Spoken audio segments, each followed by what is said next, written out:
El Instituto Patagónico de Estudios Culturales, junto al Centro de Investigaciones de las Artes Escénicas y Derechos Humanos, presenta Bitácora Antártica, un programa de divulgación de la historia y la ciencia del continente helado y la geografía subantártica,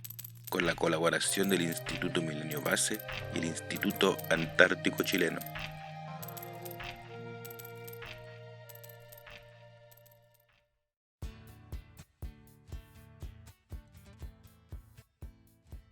Muy buenas a todos y todas, soy Silvio Reyes y este es el podcast de Bitácora Antártica, tu programa donde discutimos y conversamos sobre la ciencia, la historia antártica y también subantártico. Y precisamente en esta oportunidad vamos a hablar de algunos temas, algunos lugares geográficos relativos a los subantárticos. En este caso, este programa de Última Patagonia, la expedición a la Isla Madre de Dios, que está ubicada en la provincia de Última Esperanza, en la región de Magallanes. Esto, bueno, lo vamos a ir conversando hoy precisamente con nuestra invitada, que es Natalia Morata. Ella es catalana, de formación traductora e intérprete, también es espeleóloga y nos comentará de qué se trata y de qué va lo que realiza. Ella trabaja para la institución Centreterre, del cual forma parte del equipo de espeleólogos, además de la exploración de cavidades, que pueden aportar con sus conocimientos o habilidades al éxito de las expediciones que son autofinanciadas y en las que participa de forma voluntaria. A su vez, en lo referente a esta institución Centreterre, ella es vicepresidenta y coordinadora del equipo de las expediciones en Chile. Es la presidenta de la Asociación de Espeleología de la Patagonia, un tema también interesante que al menos yo no conocía y que la idea es que precisamente por ello nos adentremos a conocer un poco más. ¿Cómo estás, Natalia? Hola, muy bien, Silvio. Perfecto, todo bien por acá. Excelente, Natalia. Bueno, un gusto que estés participando con nosotros en este programa, un gusto y un honor. Y bueno, coméntanos un poco, me gustaría conocerte un poco más sobre ti antes de entrar en algunos temas en específico. Cuéntanos un poco qué es esto de la espeleología, cómo llegaste al trabajo de las expediciones subantárticas y que recordemos un poco que los subantárticos son aquellas zonas relacionadas con la Antártica que de alguna forma mantienen algunas similitudes, ¿no? Geológicas, morfológicas, climatológicas. Por eso a la expedición a la Isla Madre de Dios se la considera como un lugar subantártico y ya entraremos en ese tema. Pero coméntanos un poco cómo llegaste a los subantárticos y qué es lo que haces con la espeleología. Pues mira, varios temas que me estás como consultando, así que intentaré ir de a poquito desbrozando todas las preguntas para ir dando respuesta. La espeleología es una actividad relativamente poco conocida acá en Chile y es una actividad que aúna distintos aspectos. Los espeleólogos de otras partes del mundo se agrupan bajo federaciones que suelen tener un carácter eminentemente deportivo, pero la espeleología, al centrarse en el estudio o en la exploración, primero exploración y después estudio de las cavernas, tiene un fuerte componente también científico, pues porque la información que uno se va encontrando a medida que va avanzando en la exploración del subsuelo tiene un valor incalculable para entender muchos aspectos relacionados, por ejemplo, con la historia geológica del planeta o cómo se reseteó biológicamente una cierta parte del planeta, pues porque en las cuevas también viven seres vivos, insectos, animales que se han adaptado perfectamente a este medio. También puede ser que durante la exploración de las cavidades, los espeleólogas, vemos con vestigios de quienes ocuparon anteriormente esas cavidades, pues porque son el abrigo natural más obvio que ha podido encontrar el hombre a lo largo de la historia. Y dentro de lo que es la exploración del subsuelo, que al igual que el fondo marino es la exploración de estas zonas, no se puede hacer con satélites ni con ninguna otra tecnología que sea, digamos, estudiando la superficie, sino que hay que adentrarse, tiene que haber una incursión humana en estos lugares. Entonces, el estudio de las cavidades depende mucho también del lugar en el que se encuentren estas cavidades. Yo puedo tener cuevas que se han formado en hielo, puedo tener cuevas que se han formado en zonas volcánicas después de una erupción. Los tubos de lava se enfrían y van dejando todo un sistema subterráneo interconectados. Puedo encontrarme cuevas en otro tipo de roca, un poco más porosa, puedo encontrarme cuevas de sal, pero las que se conocen más a nivel internacional y de las que hemos visto más imágenes son las cuevas que se forman en la caliza. Entonces, la caliza es una roca que yo no soy geóloga, pero básicamente, para que lo entendamos, es una roca que se ha conformado por la transformación de carbonato que en su origen podría encontrarse en los corales o en las conchas de los animales marinos, etcétera, que se fue acumulando con el paso de los miles de años y que más adelante, a través de un proceso de presión y de altas temperaturas, se conformó en esta roca. Una roca que tiene varias características. Una de ellas es que es relativamente porosa, es decir, el agua, si se filtra por una de las fracturas en superficie, va a poder ir excavando su camino hasta llegar a zonas más profundas, donde se va yendo acumulando el agua hasta que vuelva a encontrar su paso y hasta que esa primera gota que se filtró por la superficie sale al exterior por una surgencia, por un manantial, etcétera. Y es ese camino del agua, ese recorrido que realizó esa primera gota hasta que después sale en forma de río, de lago o de cualquier otra forma, en forma de resurgencia al exterior, ese mismo camino es el que persigue, el que intenta seguir el espeleólogo. Entonces, vamos a entrar un poquito más adelante sobre por qué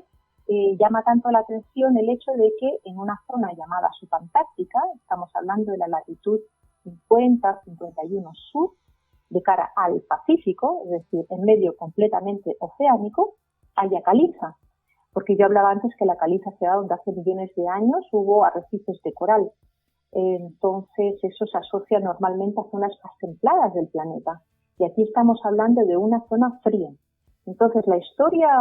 o la explicación geológica que pueda haber relacionada al hecho de que por qué hay caliza en una zona subantártica, una zona subpolar, es ya muy fascinante y es un punto de atracción enorme para cualquier espeleólogo o espeleóloga saber que ahí hay caliza, ¿no? Entonces, que seguramente todo lo que se encuentre en esas cuevas, que ya de por sí suele ser algo extraordinario, va a ser todavía más extraordinario. Y eso es un poco lo que motivó a las distintas expediciones de las que vamos a hablar un poco más a continuación, de Saint-Tropez, concretamente a esta zona del planeta. Y la que más se conoce es el archipiélago Madre de Dios, que es un afloramiento de caliza, pero un poquito más al sur, en la isla Diego de Almagro, también hay otro afloramiento de caliza que Saint-Tropez estudió y de hecho fue el primer lugar al que llegaron en el 95. Queda muy claro más o menos qué es lo que hace un espeleólogo, cómo se forman las concavidades, pero igual me queda la duda de, bueno, tú mencionaste que eras de formación traductora intérprete, seguramente por una cuestión deportiva te fuiste acercando a lo espeleólogo, ¿no? Porque mencionaste que también es una actividad deportiva, o bueno, se ha mencionado, lo has mencionado tú también, y también mencionaste que no eres de formación científica, entonces eres una persona que se relaciona con la ciencia a través de el interés por la espeleología, ya sea por una cuestión deportiva u otros temas. ¿Cómo fue este acercamiento hacia la espeleología y cómo la espeleología te llevó a venir aquí a Magallanes a ser la presidenta de la Asociación de Espeleólogos en la Patagonia? Entonces, ¿cómo fue este trayecto? Porque tú además me comentabas, eres una mujer catalana, entonces tiene que haber habido algún trayecto que quisiera que llegaras para acá, ¿no? También Sí, a trabajar estos temas o a interesarte por estos correcto. temas. Cuéntanos un poco sobre ello. Sí, básicamente es interesarme por estos temas porque, bueno, lo mencionabas al principio en la introducción, pero los que conformamos los equipos de expedición, ninguno de nosotros, trabajamos mucho por las expediciones, pero no trabajamos de manera remunerada para la organización de la expedición. Pero esto ya, si hablamos de las expediciones, lo comentaremos con un poquito más de detalle. Mira, yo empecé por curiosidad, hice un curso de iniciación en la espeleología en el club de montaña en el que yo estaba en aquella época, cerca de Barcelona, y ese club de montaña tenía una sección de espeleología. Y yo por curiosidad, pues porque me llamaba mucho la atención las historias que uno uno puede haber leído o visto en películas sobre cuevas y tal, me llamó mucho la atención poder hacer este curso de iniciación, que básicamente cuando es la espeleología que se practica un poco más en Europa, que es la llamada vertical, es decir, que tú desciendes desde superficie hacia abajo con cuerdas, etcétera, aprendes técnicas de progresión por cuerda, aprendes también a identificar ciertos rasgos en el paisaje subterráneo que te van a indicar si por esa zona puede haber una crecida, es decir, puede subir el nivel del agua, muchos otros aspectos relacionados con lo que sería un poquito la orientación bajo tierra, de topografía, etcétera. Son cursos que se suelen hacer como para enseñar las herramientas básicas que uno debe dominar para poder después ir bajo tierra de manera relativamente segura. A partir de ahí, actualmente uno puede dedicarse profesionalmente a la espeleología haciéndose guía, y ya en varios países está como homologada la formación que uno tiene que seguir pues para después poder llevar grupos a terreno, etcétera. Pero en aquella época esa vertiente como que no estaba todavía muy clara, así que uno toma el derrotero de la vida de decir, bueno, ¿qué hago yo, qué estudio para poder ganarme la vida, ¿no? Pero la espeleología siempre quedó como una actividad paralela que me apasionó y me sigue apasionando, y uno va saliendo a terrenos como quien va a escalar o quien va a subir cerros durante el fin de semana. Lo que pasa es que cuando uno entra en un grupo de espeleología, normalmente hay un grupo que explora, y hay unas zonas en cada país, en Francia o en España, que están como designadas, y hay grupos que trabajan en ese lugar buscando cavidades, haciendo el mapa de las cavidades y recabando datos que pueden ser de corte más científico o no del terreno. Y hay revistas especializadas en las que se cuenta un poquito sobre las grandes expediciones o las más pequeñas, los que hace el grupo de espeleología del pueblo de al lado, etcétera. Y fue en los años, principios de los 2000, en una revista precisamente de espeleología, donde yo leí sobre las expediciones de un grupo francés a unas islas de la Patagonia chilena, concretamente Madre de Dios. Entonces, dentro de lo que es el mundo espeleológico, Madre de Dios es un lugar conocido, pues porque el hecho de que uno pueda ir para allá y que encuentre, cavidades más o menos profundas, no son muy profundas las de Madre de Dios, pero que encontrase un paisaje de superficie tan extraordinario como el del archipiélago Madre de Dios, que además se pudiera hacer trabajo científico con la datación de espeleotemas, de estalagmitas, etcétera, y que además se encontraran cuevas con vestigios arqueológicos, es un poco como el jackpot de la espeleología, ¿no? Entonces eso era fascinante, aparte del hecho de que ya solamente llegar a este lugar es toda una aventura humana, que hay que navegar, que estás como un día de navegación del lugar más cercano, en este caso Puerto Natales, etcétera. Entonces era como un sueño, como un grial,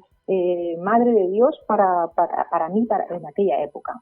Después, por circunstancias X de la vida, sí, efectivamente yo me formé como traductora e intérprete, me vine a vivir a Chile por cuestiones personales. Yo ya sabía de la existencia del archipiélago Madre de Dios y de las expediciones, pero cuando llegué acá, ni siquiera la palabra espeleología era como conocida con la gente con quien yo hablé, gente del medio de montaña, etcétera, ¿no? Entonces fue bastante frustrante el hecho de ver de constatar que, a pesar de haber un lugar tan maravilloso en este país, que ni siquiera había grupos de espeleología conformados, ¿no? O sea, que ni se conocía la actividad. Eso fue por ahí del año 2009-2010. Así que me puse en contacto con Centreter, estando en Chile, para comentarles que yo estaba acá y que si ellos iban a organizar alguna otra expedición, pues que estando aquí yo podría colaborar en la organización o lo que ellos necesitasen. Y bueno, fue así como en el 2014, cuando decidieron volver después de la última expedición a Madre de Dios en el 2010, me dijeron, bueno, Natalia, vamos a hacer una nueva campaña de exploración, esta vez a la isla Diego de Almagro, si te quieres sumar. ¡Pum! Y me pasaron todo un listado de tareas por hacer, y bueno, aquí seguimos. Así que fue como casi un poco desesperadamente por el hecho de estar acá, de no poder hacer espeleología de manera segura, es decir, con gente, que me puse en contacto con ellos y por suerte, bueno, pues es un grupo muy especializado con un núcleo duro muy potente, pero que siempre abre las puertas a nuevos participantes para ir enriqueciendo precisamente el estudio en esta zona del planeta. Y el hecho de yo estar acá, pues yo paso también a que se fueran ahondando las relaciones con los distintos organismos públicos y instituciones, en este caso el Ministerio de Bienes Nacionales, ya que el archipiélago Madre de Dios es un bien fiscal bajo la administración de bienes nacionales, y precisamente por los hallazgos realizados en el archipiélago en las expediciones desde el 2000 al 2006, porque en el 2007 el Ministerio de Bienes Nacionales autodestinó el lugar a fines de protección, y desde entonces es un bien nacional protegido llamado Archipiélago Madre de Dios.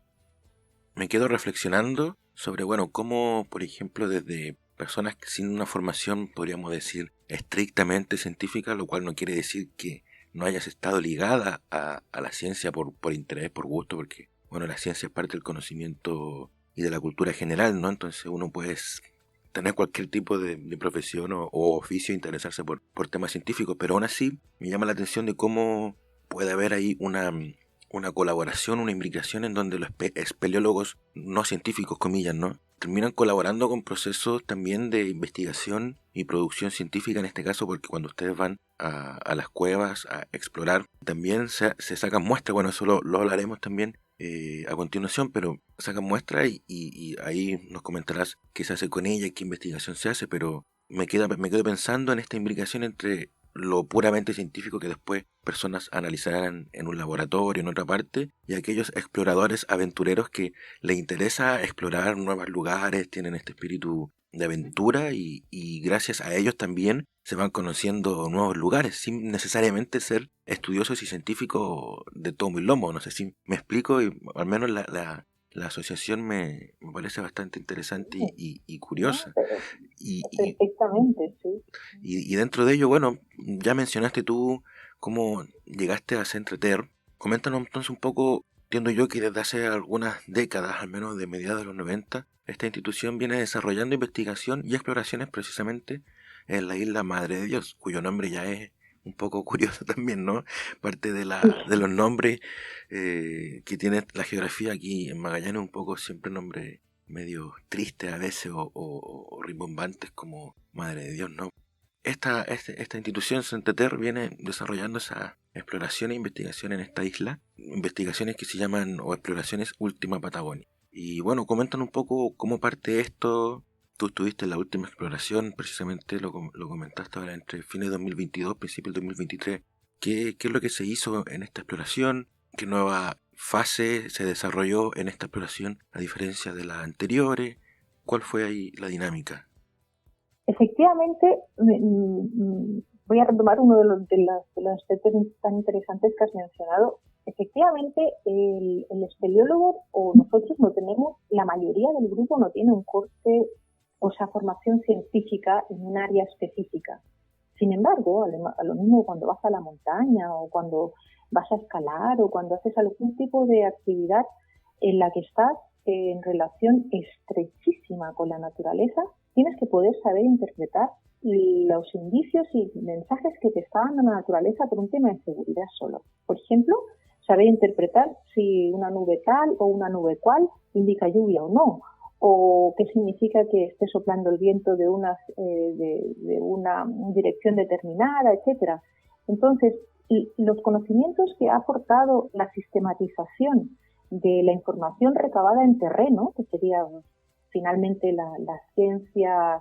más aplicada a este tipo de actividades, es lo que a nosotros nos permite, por ejemplo, identificar si bajo tierra puede o no subir el nivel del agua de tal manera que eso suponga un riesgo para quienes están explorando bajo tierra en ese momento, por ejemplo, o que también nos permita identificar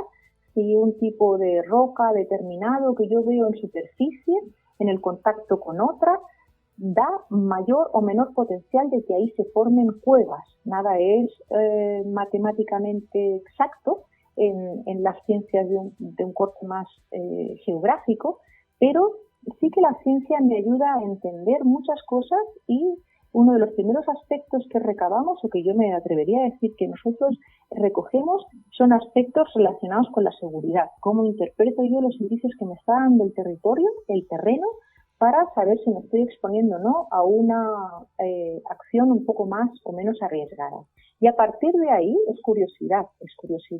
y saber que el privilegio que tenemos de poder estar en un lugar único, en el que muy probablemente o casi con total seguridad nunca ha puesto un pie nadie antes, conlleva una responsabilidad grande de compartir la información que uno está aprendiendo del terreno, y de ahí que se le dé una lectura más científica y que después sean otras personas que saben cómo extraer una muestra, qué hacer con esas muestras, qué importancia tiene o no el tipo de datos que yo recabe en terreno, etcétera. Los que van a venir pueden ser espeleólogos, normalmente son espeleólogos o no, y crear una simbiosis muy estrecha entre lo que es la espeleología más deportiva y la ciencia, porque al fin y al cabo después, si nosotros hemos sacado una muestra o hemos hecho un seguimiento a un trabajo de corte más científico que se va a publicar o que se va a emitir en un documental o algo así para hacer mayor difusión de lo que se aprende en terreno, nosotros nos quedamos con ese conocimiento. Entonces nos vamos enriqueciendo también de la ciencia, y la ciencia se enriquece de toda la logística y toda la base que nosotros aportamos para seguir creciendo, ¿no? Entonces el tema de las expediciones de Saint-Tropez, que como yo decía antes, partió en el 94, en el 95 en una isla llamada Diego de Almagro por pura casualidad, fue simplemente eso. Fue una charla durante años, hasta el día de hoy sigue siendo el director científico de nuestras expediciones, Richard Armet, que en un congreso, él es karstólogo, ya voy a explicar qué significa esto, en un congreso de geología en Buenos Aires, creo que contactó con unos colegas chilenos y le dijeron: oye, ¿a ti qué te interesa esto del karst y de la caliza? Que sepas que en la latitud subpolar tal hay caliza. Y dice: ¿cómo puede ser que haya caliza? Sí, es una historia geológica fascinante, lo que yo mencionaba antes, y decidió Richard, de regreso a Francia, formar un grupo, y ahí fue cuando en el 95 vinieron 4 pioneros en esa época de las expediciones, que en ese momento se llamaron Última Esperanza, para ir a ver si lo de Diego de Almagro era caliza y si esa caliza estaba karstificada, es decir, si el agua ya había excavado su camino en la caliza y se habían formado cuevas. Eso es lo que significa karst, o caliza en este caso karstificada. Y efectivamente, sí, en la isla Diego de Almagro, en esta zona de afloramiento de caliza, constataron que esa caliza había sido excavada, trabajada por el agua, que en algunas zonas ya era directamente mármol y que había cuevas dentro del mármol o de la caliza. Y eso dio paso a una saga de expediciones que más adelante, la primera gran expedición fue en el 97 a Diego de Almagro, pero de regreso de Diego de Almagro, que está en latitud 51 sur de cara al Pacífico también, les mencionaron la gente de la zona que había otra isla más al norte, mucho más grande, blanca igual, Madre de Dios. Así que de regreso a Natales pasaron por Madre de Dios, vieron efectivamente que ese paisaje era una cosa exuberante, esa caliza maravillosa, que había una mina de explotación de la caliza, porque de caliza en la isla de Guarelo, que forma parte del archipiélago. De hecho, la caliza se utiliza, entre otras cosas, para hacer cemento, pero también para hacer acero. Y ahí fue cuando en el 2000 se hizo la primera expedición al archipiélago Madre de Dios. Después se regresó en el 2006, 2008, 2010, 2014 se regresó a Diego de Almagro, 2017 de nuevo a Madre de Dios, 19 y la última, que finalizó hace apenas un mes, a Madre de Dios de nuevo. ¿Y por qué se regresa recurrentemente o cada vez que podemos organizar una expedición? Pues porque lo que vamos encontrando en terreno, la lectura científica que se hace de lo que se va encontrando en terreno es simplemente fascinante y da pie a que deseemos regresar para seguir entendiendo un poco más por qué ocurren ciertas cosas en terreno. Por ejemplo, en el hecho del una parte del estudio más icónico de la espeleología, científico asociado a la espeleología, es el paleoclima, ¿no? El estudio de las estalagmitas, de las estalactitas, para entender cómo fue, digamos, el clima en años anteriormente. Y es porque las estalactitas, que son las que crecen del piso hacia el techo, que se forman por el depósito de la gota de agua que se va filtrando por la roca y que va depositando la calcita en un momento dado en el piso, se va amontonando, y con el transcurso del tiempo, la datación de una estalagmita es un poco como si uno estuviese intentando identificar los anillos de un árbol. Da mucho indicativo de cuánta cantidad de CO2 hubo en superficie en un momento determinado, ya que la parte, digamos, el proceso de formación de la cavidad del agua, primero es químico, que va cargada de CO2, y bueno, mediante un proceso primero químico, después más de erosión, va excavando su camino, ¿no? Entonces, poder datar, por ejemplo, una estalagmita nos da mucha información sobre cómo fue el paisaje en superficie, si estuvo cubierto o no de bosques, si estuvo cubierto o no de hielo, si estuvo cubierto o no de cualquier otro recubrimiento que haya permitido o no el crecimiento de esas estalagmitas. El hecho de estar en una zona subpolar, es decir, fría, significa que es un poco más complejo de encontrar este tipo de espeleotemas, pues porque, dicho así muy burdamente, la calcita es una de las pocas, es un tipo de sal que se diluye en agua fría. Entonces cuesta más que se vayan depositando y que se den las condiciones de temperatura para que se vayan formando las estalagmitas. Por lo tanto, encontrar una estalagmita y estudiar estalagmitas del archipiélago Madre de Dios permite recabar un tipo específico de información súper relevante para entender cómo fue el clima en esta zona del planeta, por ejemplo. Esto es solo un aspecto. Otro aspecto puede ser el estudio de la fauna troglobia o la fauna que está completamente adaptada al medio subterráneo. Por ejemplo, en una zona como el archipiélago Madre de Dios, que estuvo cubierta por el hielo hasta hace aproximadamente 15.000 años, esa vida que nosotros encontramos bajo tierra llegó después de que se retiraran los hielos, o acaso pervivió durante la época interglacial, por ejemplo. Lo mismo que el reseteo biológico de la superficie, porque en el caso del archipiélago Madre de Dios, precisamente por las condiciones climáticas en las que se encuentra inserto, que tú mencionabas, que son los 50 holladores, donde se encuentran las corrientes de aire del norte, del sur, ahí chocan y bueno, hay precipitaciones de 10 metros de agua al año, vientos con ráfagas muy altos, 70 kilómetros por hora de promedio, etcétera. Eso ha dado lugar a un paisaje de superficie que es de una belleza extraordinaria y muy singular dentro de lo que serían los paisajes kársticos a nivel planetario. Primeramente, por ejemplo, los lapiaces, que son las superficies de caliza, están desnudos, hay poco bosque, y el bosque crece allí donde hay grietas y ranuras en las que la vegetación pueda tomar altura, pero al abrigo del viento. Después, precisamente por esta conjunción del agua y del viento, hay esculturas en superficie que se han ido formando y que cuando los primeros exploradores de Seltzer llegaron y las encontraron, tuvieron que ponerles nombres y les llamaron cometas de roca, champiñones de roca, pues simplemente porque no había otros iguales a esos a nivel mundial. Entonces, toda esta información se ha ido como recabando con el tiempo y se le ha ido dando una forma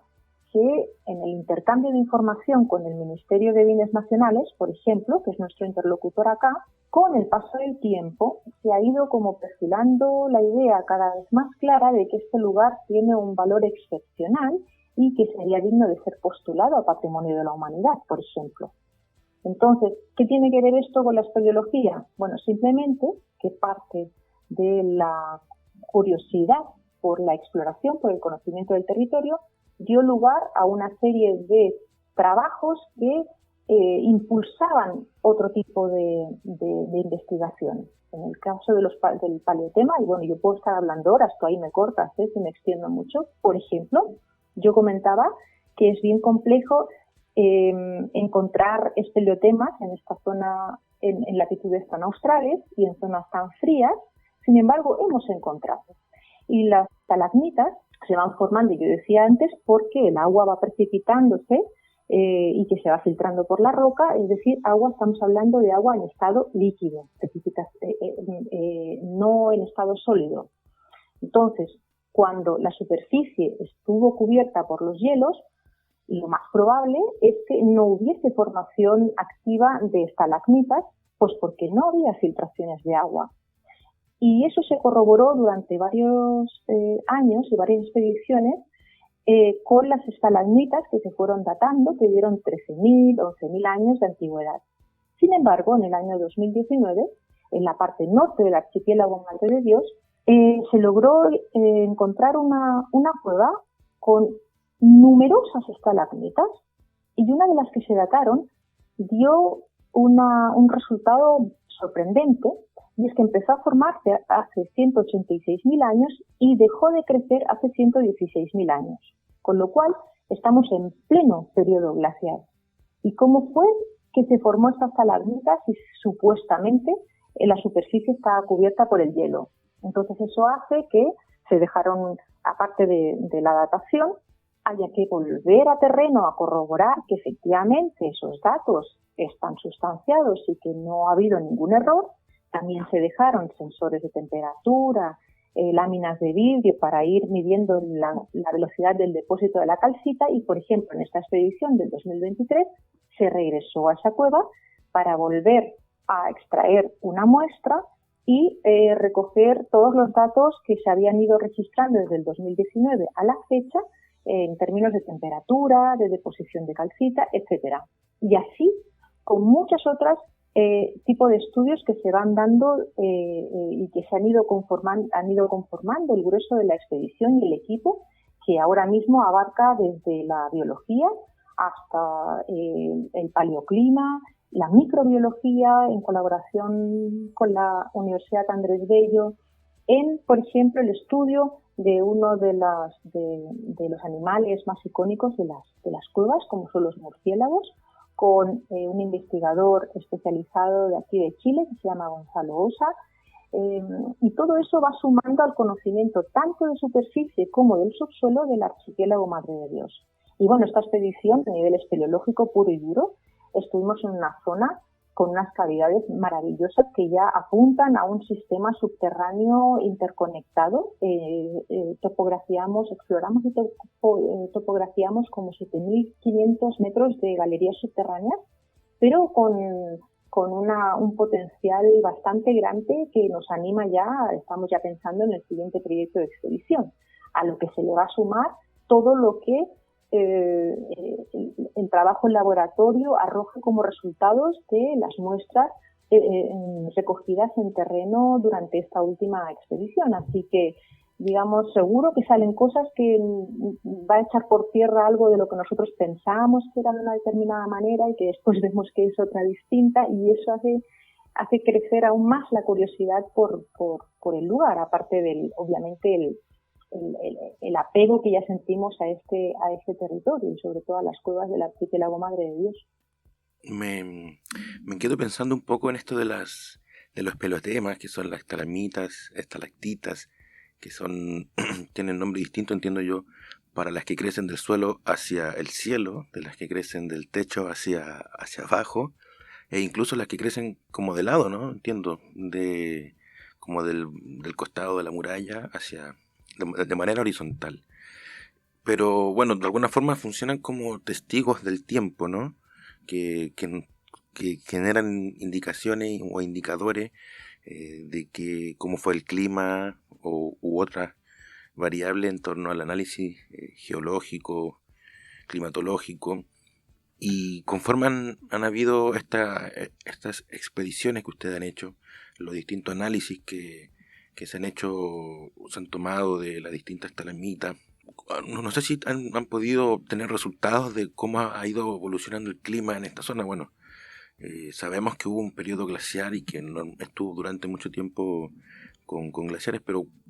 ¿han habido algunos resultados en torno a estos análisis de las estalagmitas? Mira, el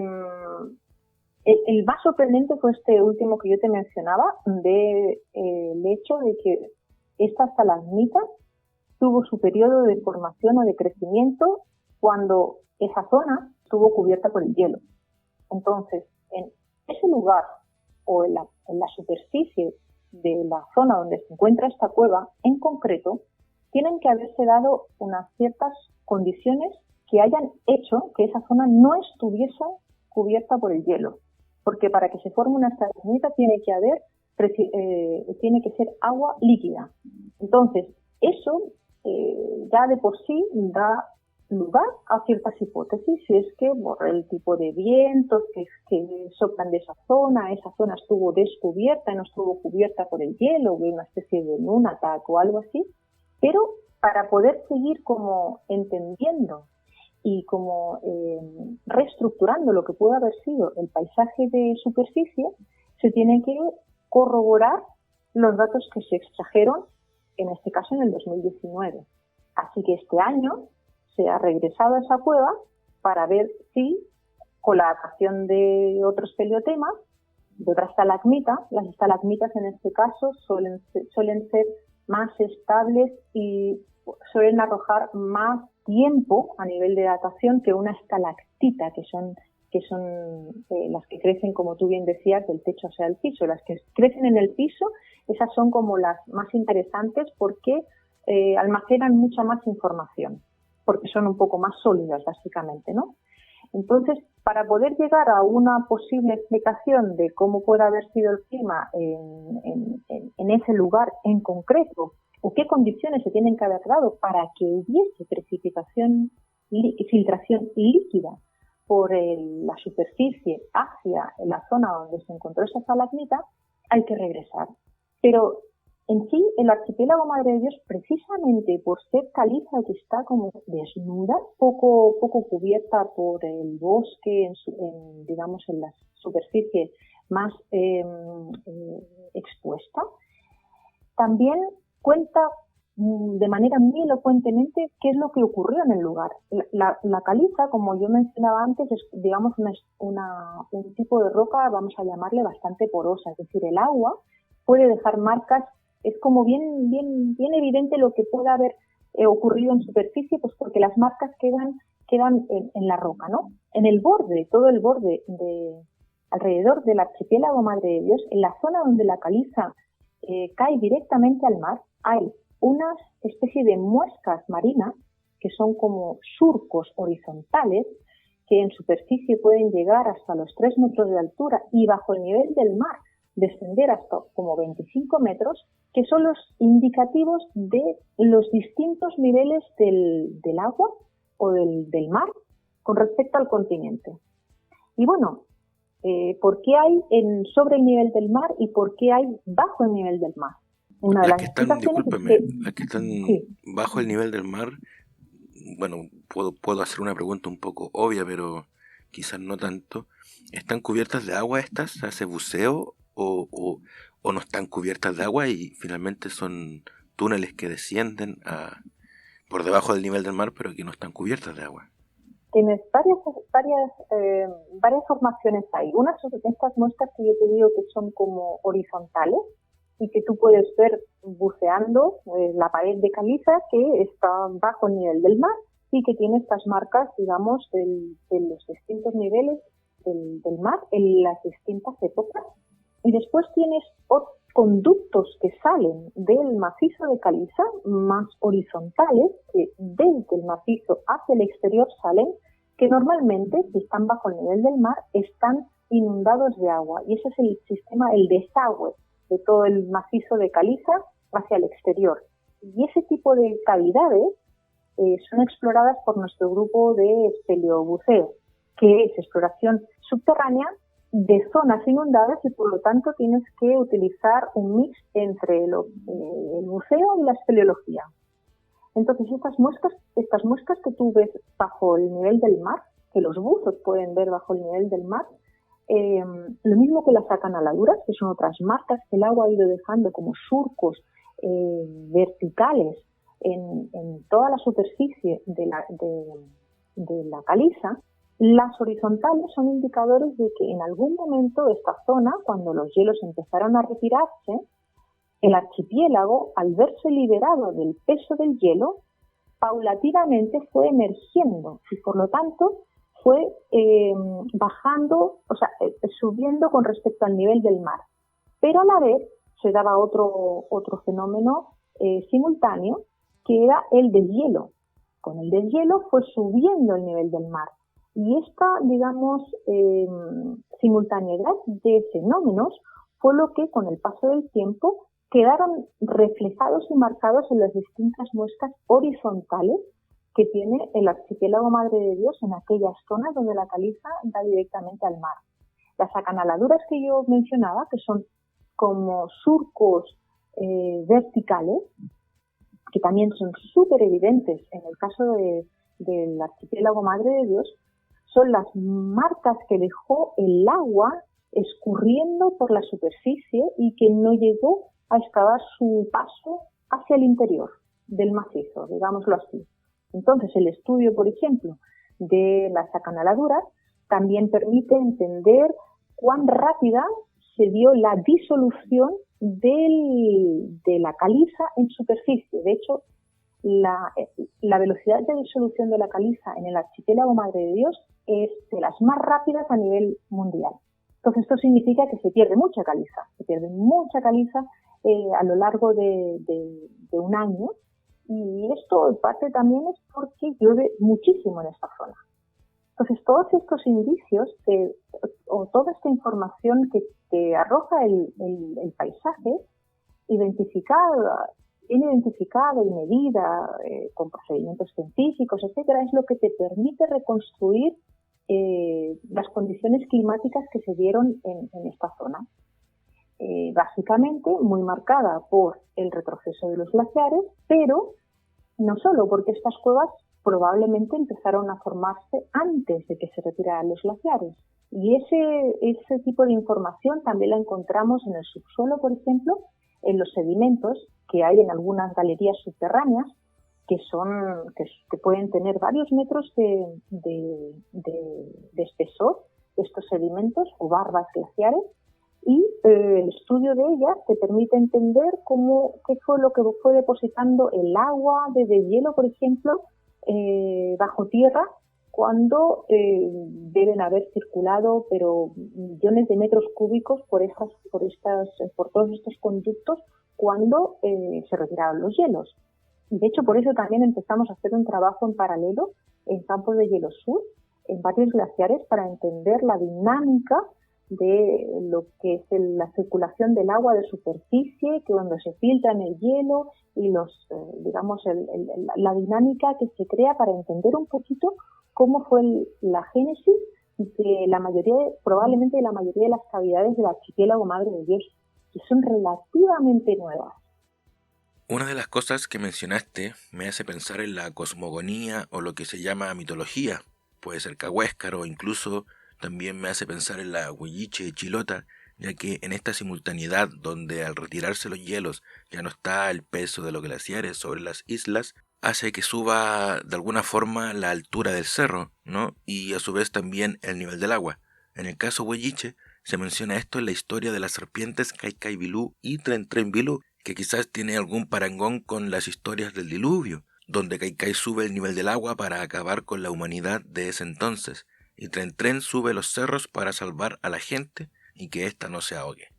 Y me hizo pensar en eso, entre el deshielo y el diluvio, siendo esto último un relato más difundido a nivel mundial.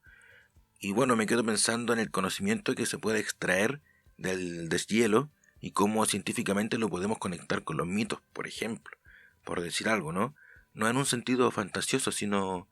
que pueda tener cierto asidero científico. Pero bueno, más allá de eso, que lo comento a modo de reflexión, pero quisiera, hace un rato comentaste tú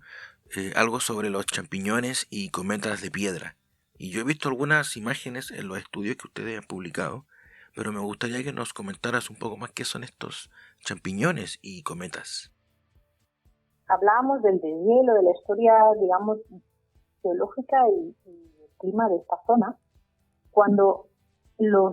una de las posibles explicaciones de este tipo de formaciones de superficie que son únicas y que hubo que inventarse el nombre para describirlas. Una de las posibles explicaciones es que cuando se retiraron los hielos, el hielo,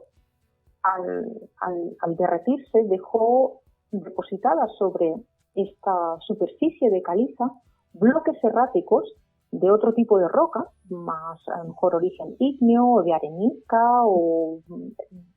cualquier otra roca que no es soluble como la caliza y que quedaron depositados en la superficie. Esta superficie, ya desnuda de caliza, sin la protección del hielo, empezó a sufrir las inclemencias del lugar con las lluvias, con el viento, etcétera, que el viento normalmente sopla en esta zona noroeste, y estos bloques erráticos funcionaron un poquito como zonas de protección de una parte determinada de la caliza que no fue diluyéndose ni fue siendo arrastrada por acción del agua y del viento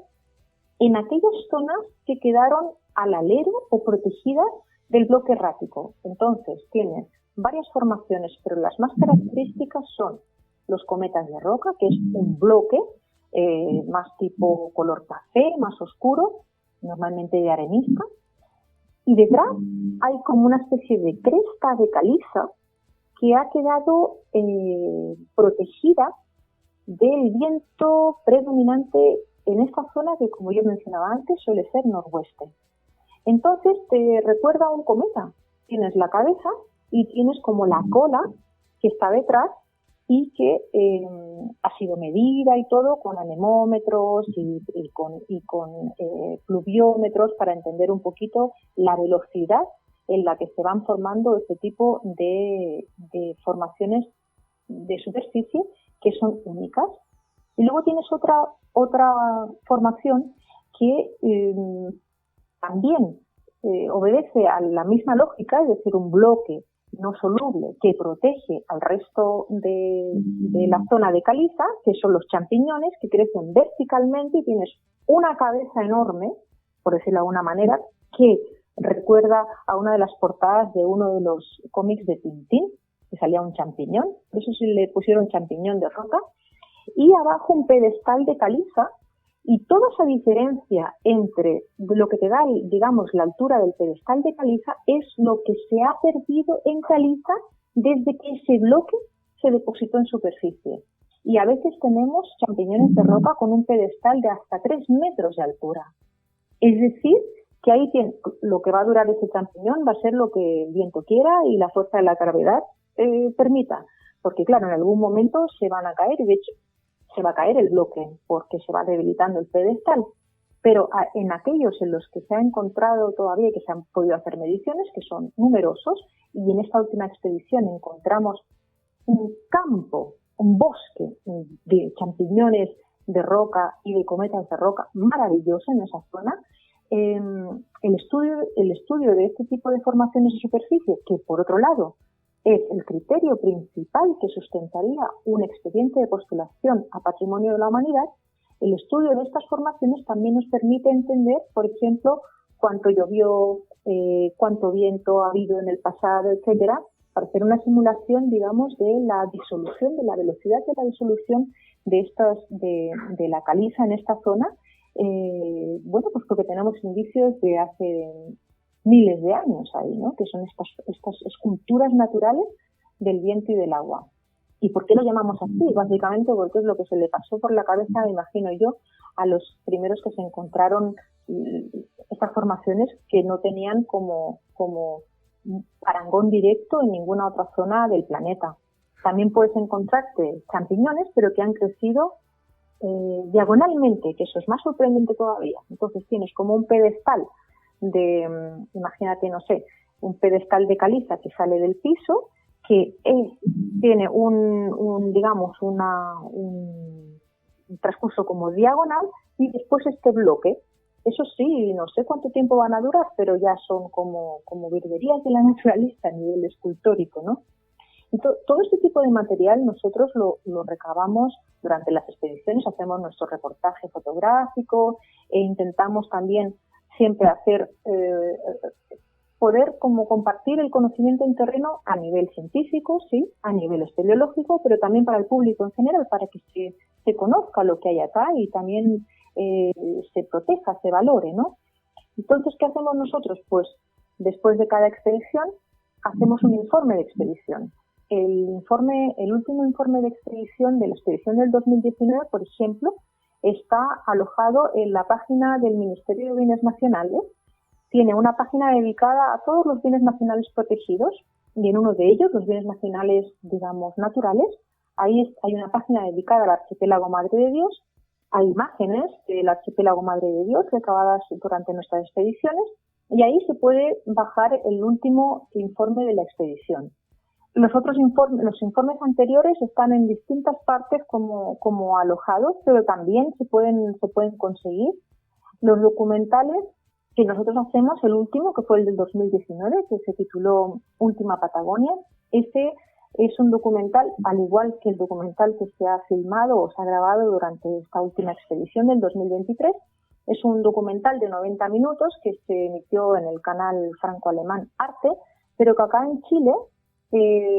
doblamos y que se transmitió, estuvo durante más de un año, en la página de YouTube del Ministerio de Bienes Nacionales.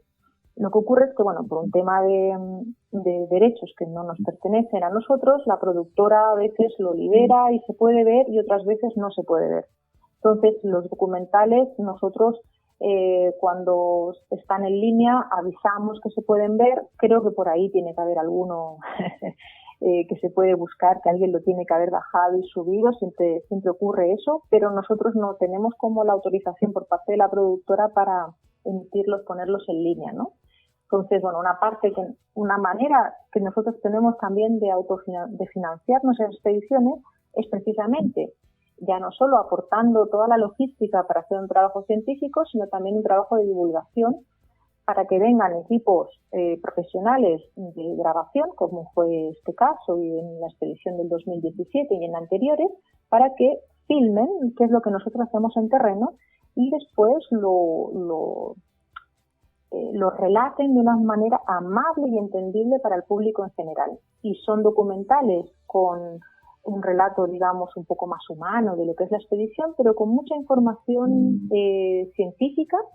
de lo que estamos como mencionando ahora, ¿no? El último documental, el que previsiblemente se estrenará a finales de este año y que yo espero que después también en Chile podamos encontrar la manera de difundirlo y que llegue al máximo de gente, a la mayor cantidad de gente posible,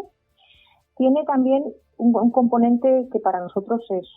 gran orgullo, que es la participación de integrantes de la comunidad cahuesca residente en Puerto Edén. Porque tú bien decías antes, has hecho un paralelismo que me resuena un montón entre lo que es la visión científica occidental que nosotros tenemos del territorio y cómo lo abordamos en la comprensión del territorio bajo unos paradigmas determinados, llamados en este caso ciencia, pero el conocimiento del territorio no nace ahí, no empieza con una digamos, versión científica e interpretación científica de ciertos fenómenos, sino que hay otro conocimiento mucho más ancestral de hace muchos más miles de años que está ahí y que, por ejemplo, en el caso de la cultura cahuesca, ve reflejado en los relatos y en los cuentos que ellos se han ido traspasando de generación en generación y que en su momento fueron básicos pues para poder orientarse en el terreno y saber dónde encontrar comida, ¿no? A mí, una de las personas que me ha ilustrado más claramente o que me ha puesto en palabras más claramente lo que es un sistema kárstico fue, por ejemplo, la señora Gabriela Paterito, una de las últimas ancianas de la comunidad cahuesca. Ella me decía, mira, Natalia, Madre de Dios es un lugar bien complejo, me decía ella. Bueno, por el tema climático, dice, pero además no hay agua. Cuando no llueve, no hay agua. Efectivamente. Porque el agua se filtra, la caliza filtra todo el agua, entonces no hay depósitos de agua dulce donde uno pueda recurrir para encontrar, no sé, un pequeño lago o algo en Caliza, porque lo más probable es que el agua se haya filtrado. Entonces, esa explicación de lo que es el karst, en palabras bien sencillas, y a través de la experiencia de ellas, es decir, llegaban para allá y veían que no había agua cuando no llovía, es maravilloso. Entonces, en el documental de este año, con la participación de integrantes de la comunidad Cahuéscar de Puerto Edén, lo que se pretendía reflejar un poquito era esta interacción entre lo que es el intento de comprender el territorio desde la perspectiva occidental científica, es decir, la nuestra, de los exploradores que llegaron hace relativamente poco al territorio, y los descendientes de quienes habitaron esta zona, porque esta zona estuvo habitada, nomadizada, pero habitada por integrantes de la comunidad Cahuéscar, los nómades del mar, hasta hace relativamente poco. A propósito de eso, ustedes en las exploraciones que hicieron han encontrado pinturas y símbolos del pueblo Cahuéscar en varias cuevas que han explorado. Sí, bueno, eso ya, yo mencionaba antes el jackpot de la espeleología, esto ya es como algo, un extra, un regalo casi, ¿no? Y esta zona tiene cuevas costeras. Y en las cuevas costeras, precisamente por las condiciones climáticas tan complejas que hay en el lugar, casi que era de esperar que se encontraran restos de alguien que la había ocupado antes. Podían ser desde náufragos hasta alguien que las ocupara recurrentemente. Y de hecho las características de las cavidades que nosotros llamamos arqueológicas, que suelen ser, pero no solo, cuevas situadas en el borde costero, suelen tener conchales, que son enormes, más o menos enormes, a veces son enormes, amontonamientos de conchas, de moluscos, de restos de comida, etcétera, de fogata, que se encuentran sobre todo en la zona sur y en el interior del seno Barros-Luco, que es la parte poco más al norte del archipiélago Madre de Dios, entre el canal Trinidad y lo que sería el sur del archipiélago Madre de Dios, a una entrada desde el Pacífico, que es el seno Barros-Luco, y en esa zona, pues además de cuevas con restos de asentamientos, fogata, etcétera, también hemos encontrado sepulturas, básicamente porque en esa zona seguramente entraban y ya no podían volver a salir, porque el acceso más evidente era por el Pacífico o por un istmo terrestre. El hecho de haber encontrado cuevas con sepulturas, cuevas con restos de asentamiento, pero lo más sorprendente de todo, cuevas con pinturas rupestres, es algo como que sorprendente, porque nosotros llegamos para allá con todo un equipamiento técnico, ropa, etcétera, y ves que antes ha estado alguien ahí y no ha estado de manera esporádica, sino durante largo tiempo viviendo ahí en esas condiciones. Y eso, bueno, primero que despierta una admiración tremenda por quienes realizaron esa hazaña. Y luego, porque no es de ayer solo, sino que una de las dataciones de uno de los cráneos que se encontraron en una cueva sepultural en el sur de Madre de Dios dio 4.500 años. Entonces, este tipo de hallazgos que nosotros, yo mencionaba antes, que compartimos siempre con el Ministerio de Bienes Nacionales, que es nuestro interlocutor, digamos, gubernamental acá en Chile, con quienes debíamos compartirlo también, y así sentíamos que era nuestra obligación, era con los descendientes de este pueblo, ¿no? En este caso, con la comunidad Cahuéscar, y en el 2000 el primer acercamiento fue con la comunidad Cahuéscar residente en Puerto Edén, donde estaban los ancianos que todavía hablan la lengua y que por lo tanto son el receptáculo más cercano al conocimiento ancestral, pues porque ellos todavía son los que tienen el conocimiento de los cuentos y los relatan en Cahuéscar. Entonces, este intercambio con ellos, que inició en el 2000, ha ido, estoy hablando del 2000, hace 23 años, que hay relación, digamos, súper respetuosa con los integrantes de la comunidad, se ha ido nutriendo de un intercambio de información de lo que nosotros íbamos encontrando en terreno y que no hacía más que corroborar lo que ellos ya habían estado diciendo desde hace muchas generaciones, y es que ellos ocuparon desde el Golfo de Penas hasta el Estrecho de Magallanes, y efectivamente, bueno, nosotros solo estudiamos una pequeña parte de este territorio, pero nosotros con lo que hemos ido, con las evidencias en terreno, hemos ido como corroborando lo que ellos iban contando de su territorio y que, bueno, por el mero hecho de a lo mejor decirlo sin ninguna base científica, y regresamos a lo del inicio de la conversación, pues no tenía base, quedaba como algo meramente anecdótico o de cosmovisión, pero no, es que está sustentado. Entonces, en esta última expedición se revisitaron algunos de los lugares más emblemáticos para la cultura cahuéscar, como es la Cueva de las Pinturas, que de hecho nosotros le llamamos así, pero esta zona tiene un nombre en Cahuéscar, pero nosotros le pusimos el nombre para orientarnos nosotros en terreno. Y los símbolos que hay en esta cueva, la comunidad cahuéscar residente en Puerto Edén decidieron hacerlos suyos y plasmarlos en la bandera que hoy en día los identifica. Entonces, bueno, mayor reconocimiento que ese de interconexión con el territorio, pero también gracias a un hallazgo fortuito por parte nuestra que compartimos con ellos, ha ido como afirmando una relación, primero entre Xentreter y la comunidad cahuéscar, pero después también contribuyendo a afianzar un poco más todo el relato del conocimiento ancestral que ellos tienen del territorio. Y que, bueno, lamentablemente, como es una cultura oral, a la que se pierda ese acervo oral, es decir, a la que mueran los últimos hablantes, todo el trabajo de registro que no se haya hecho hasta entonces se va a perder. De hecho, por suerte, la comunidad cahuéscar de Puerto Edén ha hecho un gran trabajo de reconstrucción, de transcripción, etcétera, de todo este acervo cultural que tienen ellos, pero después va a ser como algo que va a quedar plasmado en los libros y después en los descendientes, pero ya muy relacionados con el mundo occidental, ¿no? Entonces, bueno, eso también da, otro día seguimos conversando si quieres, pero eso da también pie a conversar un poquito sobre una de las aristas del trabajo de la Asociación Espeleológica de Patagonia, que es la educación precisamente a través de la espeleología con los descendientes cahuéscar, pero no solo, residentes en Puerto Edén. En efecto, y tú como catalana sabes muy bien lo que significa mantener una lengua viva de una comunidad dentro de una nación u otro pueblo, como España que tiene muchas naciones, y lo que les pasó con la dictadura de Francisco Franco, que les intentaron borrar la lengua catalana y ustedes tuvieron su propio proceso de reconstrucción de su lengua. Y en ese caso es un poco parecido, ¿no? Donde la comunidad cahuéscar, como otros pueblos prehispánicos vivos de nuestro Abya Yala, de este continente, se les han hecho procesos de genocidio, aculturación, relocalizaciones, y en este caso la comunidad cahuéscar tuvo también una relocalización. Y bueno, este tema da para largo también y quería cerrar con esta reflexión, y me parece muy interesante y loable lo que se ha hecho en las expediciones de ustedes como espeleólogos y Xentreter también. Natalia, espero nos podamos seguir encontrando para hablar de ciencia antártica.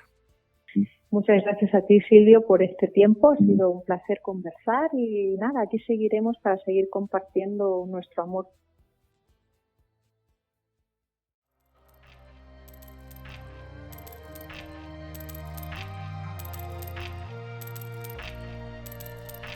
Esta iniciativa fue financiada con cargo al Fondo Concursable del FNDR 7% 2022 del Gobierno Regional de Magallanes y la Antártica Chilena.